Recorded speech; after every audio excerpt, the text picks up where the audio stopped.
So there are a lot of behaviours in the Act and in the King IV Governance Report that guide a director as to how to act in the best interests of the company, with due care and skill, in the fiduciary capacity, with the best interests of the company in mind. So directors need to make themselves aware of all of those. But in the event that a company does get sued, it's very important to ensure that the correct directors and officers liability cover is in place to cover legal fees and potential damages.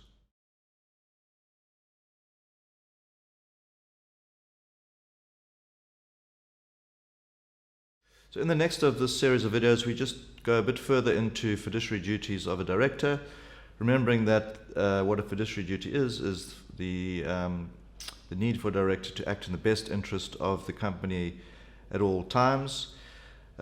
Failure to act in that way could lead to joint and several liability, as we've touched on, and we've spoken a little bit about the things that directors can do to mitigate those risks. So some examples of where a director could be held liable is if they have committed the company to some kind of contract where they didn't have the authority to do so.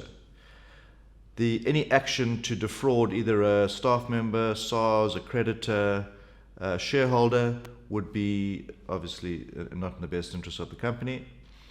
And another one would be, signing off of financial statements where you know that they are not fairly representative of the financial position.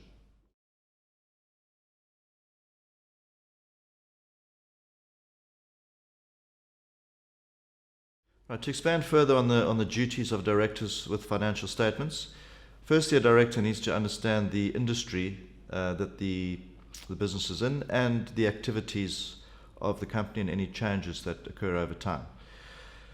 They need to be familiar with the financial position of the company. They're not necessarily needing to be experts. They can rely on management and can even get external consultants to give opinions as needed.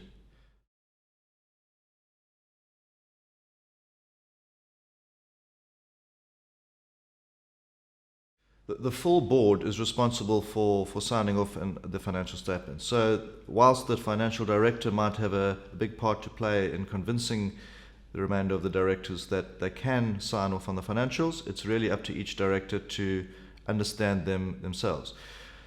In an Australian case recently, as an example, all the directors were aware of a liability that the company had incurred, but in the financial statements it had been disclosed as a long-term liability, which means that it will be paid after 12 months. The fact that it then was due within 12 months and caused the company massive liquidity pressures, which ultimately led to the company folding, meant that shareholders could sue directors for not understanding the financials and signing off financials which they should have known were incorrect.